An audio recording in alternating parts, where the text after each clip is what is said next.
ଚାଲନ୍ତୁ ତିଆରି କରିବା ଧନିଆ ମାଗୁର। ସାଙ୍ଗମାନେ ଘରକୁ ଗୋଟେ ବଡ଼ ମାଗୁର ଆସିଥିଲା। ମୁଁ ତାକୁ ଧୋଇ ଧାଇକି କେଳି କାଳିକି ଆଣିଲାକୁ ଇଏ କହିଲେ ଇ କିସ ବେ ଏତେ ବଡ଼ ବଡ଼କା କିସ ପିସ୍ କରିଦେଇଛୁ ମୋ ବେପାର କରିଦେବୁ ନା କିସ। ମୁଁ ଆଣ ଆଣ ତାକୁ ବଡ଼ ମାଗୁର ତାକୁ ମୁଁ ଛୋଟ ଛୋଟ ମାଂସ ଟାଇପ୍ର କରିଦେଲେ ସିନା ତା ଦେହରେ ମସଲା ପଶିବ କି ମସଲା ସହିତ ସେ ଆଟାଚ୍ ହେବ। ମୁଁ କହିଲି ହଁ ମୋତେ ଆଉ କେଉଁ ମାଛ କେଳା ଜଣା କି। ଦେଖିଲେ ସେ କାଟି କୁଟା ତାର ଦେଲେ ମୁଁ ତାକୁ ଭାଜା କରିବା ପାଇଁ ବସେଇଲେ କହିଲେ ଆଜି ଧନିଆ ମାଗୁର ବନେଇବୁ। ବାବା ଲୋ କଢ଼ାର ପକେଇଦେଲାକୁ ସେ ମାଛ ଯେ ଫୁଟୁଥିଲେ ଢୁଢା ଢୁଢା। ମୁଁ ଭାବିଲି ଆଉ ଥରେ ତମେ ଆମ ବାହାଘର କଥା ମନେ ପକେଇକି କମାଣ ଫୁଟିଛ ନା କିସ। ନା ହଁ ସେୟା ଭାବିନେ ଆଉ ଜଲ୍ଦି ଜଲ୍ଦି ରୋଷେଇ କର ଭୋକ ଲାଗିଲାନି ପ୍ରବଳ। ମୁଁ କହିଲି ହଉ ଠିକ୍ ଅଛି। ଧନିଆ ମାଗୁର ପାଇଁ ମସଲା ନେଇନେଲି ଅଦା ରସୁଣ ଆଉ କଞ୍ଚା ଧନିଆ ମେଞ୍ଚେ ନାକୁରୁ।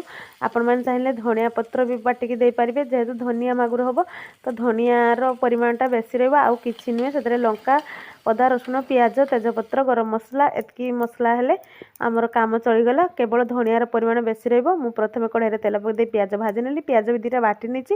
ଆଉ ସେ ଯେ ବାଟିକି ମେଞ୍ଚେ କାନ୍ତରୁ ମସଲା ରଖିଥିଲି ତାକୁ ପକି ପକା ଦେଲି। ତାପରେ ଟମାଟୋ ଗୋଟେ ଏଡ଼୍ କରିଦେଇକି ତାକୁ ଘାଣ୍ଟି ଚାଲିଲି।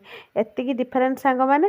ଏଟା ମାନେ ମସଲା ହେଇସାରିଲା ପରେ ପାଣି ଟେକି ଦେଇକିନା ତାକୁ ମାଛ ଏଡ଼୍ କରିଦେବେ। ତାକୁ ଯେତେ ଟାଇମ୍ ଆପଣ ଚିକେନ୍ ମଟନ୍ କଷାଉଛନ୍ତି ମସଲାରେ ସେତିକି ଟାଇମ୍ କଷିବେ।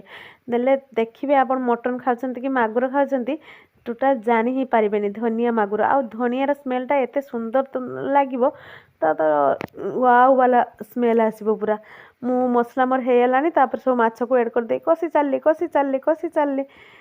ମାନେ ଯେତେ କଷିବେ ତା ଭିତରୁ ସେତେ ବାହାରିବ ଯେତେ କଷିବେ ସେତେ ବାହାରିବ। ଆଉ ଏମିତି କଷି ଚାଲିଲି କଷିକିନା ଫାଇନାଲି ପୁରା କଷାଟା ଗୋଟେ ଅଲଗା ପ୍ରକାର ଲୁକ୍ ଆସିଗଲା। ସେ ପାଣି ସବୁ ଶୁଖିଗଲା ମସଲାରୁ। ତାପରେ ଦେଖନ୍ତୁ କଷା ପୁରା ଆମର ରେଡ଼ି ହେଇଗଲା। ଏବେ ଯଦି ଆପଣ ପଖାଳ ଭାତରେ ଖାଉଛନ୍ତି ତାହେଲେ ଏମିତି ଖାଇଦେଲେ ଚଳିବ। ନହେଲେ ଯଦି ଗରମ ଭାତ ଖାଉଛନ୍ତି ତାହେଲେ ସେଥିରେ ଅଳ୍ପ କିଛି ପାଣି ଏଡ଼୍ କରିଦେବେ। କାହିଁକିନା ୟାଙ୍କୁ ଆମର ଝୋଳ ଦରକାର ଥିଲା। ମାଗୁର ମାଛ ଧନିଆ ମାଗୁରର ଝୋଳ ତାର ରସାଟା ବି ଅଲଗା ରକମ ମାନେ ତା ଝୋଳଟା ଅଲଗା ରକମ ଲାଗିବ। ଯେହେତୁ ଧନିଆର ପରିମାଣଟା ଅଧିକ ଅଛି ନା ମୋ ପାଖରେ ଧନିଆ ପତ୍ର ନଥିଲା। ଧନିଆ ମାଗୁର କରୁଛି କିନ୍ତୁ ଧନିଆ ପତ୍ର ନାହିଁ। ସେ କହିଲେ ହଉ ଚଳିଦେବା କଞ୍ଚା ଧନିଆ ତ ଦିଆହେଇଛି ନା। ତ ଆଉ କିଛି ସମୟ ପରେ ରେଡ଼ି ହେଇଯିବ ଧନିଆ ମାଗୁର।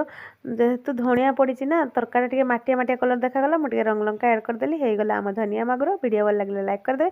ଚ୍ୟାନେଲକୁ ସବସ୍କ୍ରାଇବ୍ କରିଦେବେ।